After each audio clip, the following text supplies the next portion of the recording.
In the 4th chapter of Luke, there's a story about the beginning of Jesus' ministry when he goes back to his hometown of Nazareth and speaks in the synagogue.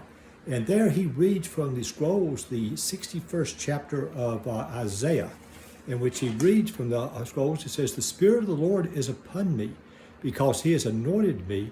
God has sent me to proclaim freedom from the captives." And then Jesus announces that he is the one that Isaiah is writing about, that God has sent to free him from the captives. Welcome to one of our videos from St. Mark's Episcopal in Dalton, Georgia, and all those join us, members of the church and others from various social media.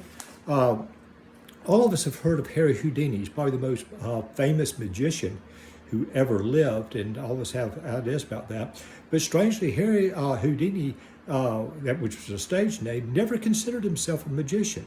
Years later, in his latter years, he sought to disprove so-called magic tricks that others people did, and he publicly doubted spiritualism and mediums.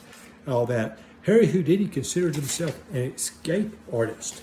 Harry Houdini spent his whole career. He started when he was just 17 years old in an act on Coney Island. He was raised in New York and started there very humbly and grew to international fame. Probably the most famous magician and one of the most famous entertainers in the world in his lifetime.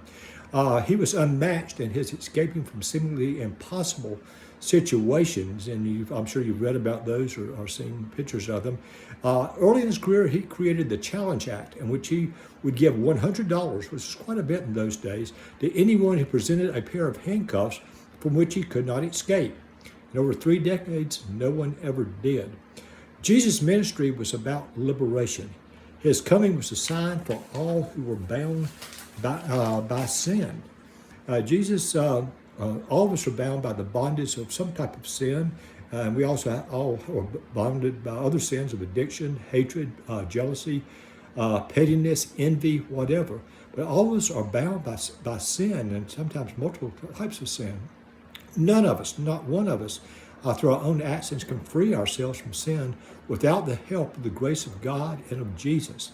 As Houdini could escape any set of handcuffs, Jesus can enable us to escape any type of bondage in which life presents for us. And for that we will say, thanks be to God.